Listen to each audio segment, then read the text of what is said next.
Hello everyone, Pallytub here. Welcome back to Heroes of the Storm. A little bit different of a video today. Actually, very different video today. Because we're not going to be playing the game. I know, weird, right? I wanted to share my opinions on 5 things I think Heroes of the Storm could really use. And there's not going to be a lot of editing in this video. I'm just going to show some key points and talk about them. I play Heroes of the Storm for a living here on YouTube. That's where the majority of my income comes from. Also, it's a game that I play for my own enjoyment with my friends at the end of nearly every workday. We are always with a 5-man stack in the Nexus, just having fun, just messing around. So I want this game to succeed for a variety of reasons, both personal and as a source of income. So when I always hear about free-to-play games, there's 2 types of players. You have your casual players, well, maybe 3. But you have your casual players, you have the people who play the game a lot, and then you have the whales of a free-to-play game. And I would consider myself a whale, not only because I'm so handsome and large, but because I own everything in your game, Blizzard. Everything I can possibly buy, other than these master skins that I'm working towards, I already have. There is not a way that I can support your game more than I already have. And I feel like as a game company, that's not something you want. I feel like you should always have a means for someone who wants to support your game to continue to do that. And I think the easiest way to accomplish this right out of the gate is just to add in player gifting. So some of my friends prefer support heroes. So let's say Ariel just came out like she did a few months ago. I should be able to buy the skin and just select someone on my friends list and pass it over to them. You would get $10 more out of me, someone who already owns everything, and my friend would get a character that they're interested in, and they would play the game more and be more likely to support your game further. It kind of seems like a win-win for Blizzard, and I know it takes time to implement things like this, so I just want to be clear like that. And this may even already be on the docket for things that they should add, but again, these are just my opinions on what I think the game needs right now. But not only heroes, I mean, you should do skins as well. If there's a new skin that comes out, my friend is a Muradin main. He has like a level 16 Muradin or something.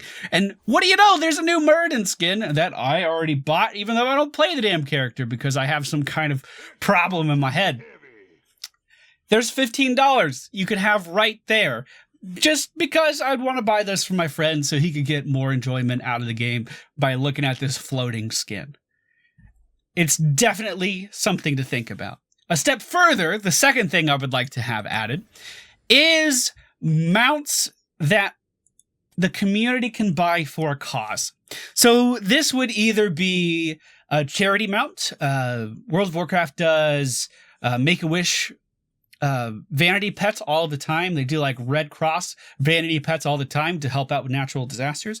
I would love to see the same thing in Heroes with mounts. And the reason it would be for mounts and not a skin is because any character can use a mount, and obviously only one character can use a particular skin. So if we had mounts to help support charity, if we had mounts to help disaster areas around the world when a natural disaster happened, I think that would be a great cause that the community could really get behind and feel incentivized and encouraged to help out in, and then get something nice in return.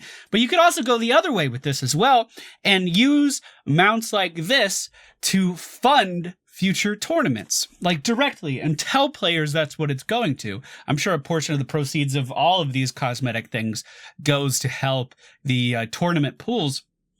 But you could say, this time at BlizzCon 2017, we're going to release a mount, and if you buy it, the proceeds from that mount then go into the pool that the winning team can possibly win. This is something that other MOBAs have done, like Dota. They allow people to buy in and help support the tournament, and as a result, they have millions and millions and millions of dollars in prize pools, just because the community can pitch in and take a little bit of load off of the tournament holder, the developer. And again, it's another way of getting something in return for helping to support a cause. Now, with one of the newest patches, we did see the addition of allowing you to play Autoselect and have it narrow down the roles in which you are picking from. Well, first of all, this one's really quick. I think you should be able to do this for Hero League. As you're queuing in, or yeah, probably just Hero League, not Team League right now, but as you're queuing in, say, I want to play a warrior. Or, you know what, I kind of feel like playing an assassin too. And just be able to pick these two categories as your main focus. And then as you go into Hero League, you already have a clear indication of what you want to play. Your team has a clear indication of what you want to play. And then there's no confusion. You know what, I want to play tank team. I'm going to go ahead and do that. And I know there's variations because some warriors aren't tanks. They're bruisers and shit like that. But at least people would have an idea of what you were good at, what you were confident at, and what you wanted to play before you even got in the same lobby together. And I think that's fantastic. So that would be my third one. My fourth one is I think that players should be able to select maps that they enjoy and maybe veto one or maybe two maps from the map pool. So as of right now, we have Warhead Junction, Braxis Holdout, Towers of Doom, Infernal Shrines, Battlefield of Eternity, Tomb of the Spider Queen, Sky Temple, Garden Terror, Haunted Mines, Cursed Hollow, Dragonshire, and Blackheart's Bay. That's 12 maps. 12 maps in the game right now.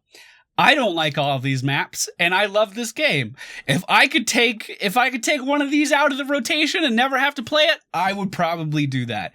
Would that increase my queue times? Probably. Is that something that that's worth it to me as a player to never have to play the one map I dislike?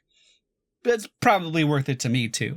And it may encourage users to just jump into the game, and also limiting, like, each and every single one of these maps has different rules and different skill sets and different ways to play and different, like, taboo things that you should and should not do. That is so intimidating to brand new players. So I think being able to choose which maps, again, eliminating one, maybe two, maybe more, I don't know, but being able to choose which maps you play on could allow new players to practice on maps that they're weak on, or just completely eliminate something that they don't like and never have the chance of playing that again. And I do understand that the map creators work really, really hard on their content, but, you know, some people just have different tastes.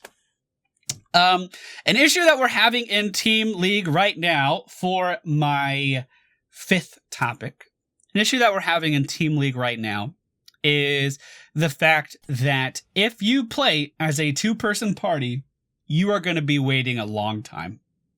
Because most players that are going into Team League go in with two people. It's a duo queue.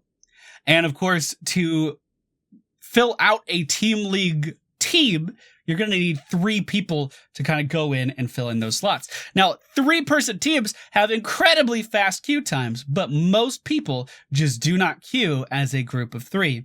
And I think one of the easiest ways to incentivize more group play, especially in Team League, where it's desperately needed right now, would simply be adding in... Hi, Ragnaros. Giggle. Yep. Thank you. Would simply be adding in a clan system. So I have the MFPT chat. The MFPT chat is always full. It's always full. It says there's only 50 people in MFPT right now. That's because there's one instance that is already at the player capacity, and I'm in the overflow group. The MFPT chat is always full of people talking about the game. A clan system would easily allow people with common interests, let's say they're fans of my videos or fans of a certain streamer, to be in the same area, talk together all the time, and easily be able to find groups to queue with. And clan systems would just be a great way of actually building community inside of the game. And I know this has been talked about for 2 years, and we still don't have a system for this. I think right now is the perfect time to implement something like that, simply because of the very, very long queue times associated with queuing into Team League. But those are the 5 things I would love to see in Heroes of the Storm, preferably sooner than later. Of course, I'm going to keep playing the game, and I'm going to keep having a good time every single day of the week. But I hope you guys enjoyed this video, Let me know down in the comments which things you agreed with, which things you disagreed with, or which features you would like to see added to Heroes of the Storm. I would love to read them.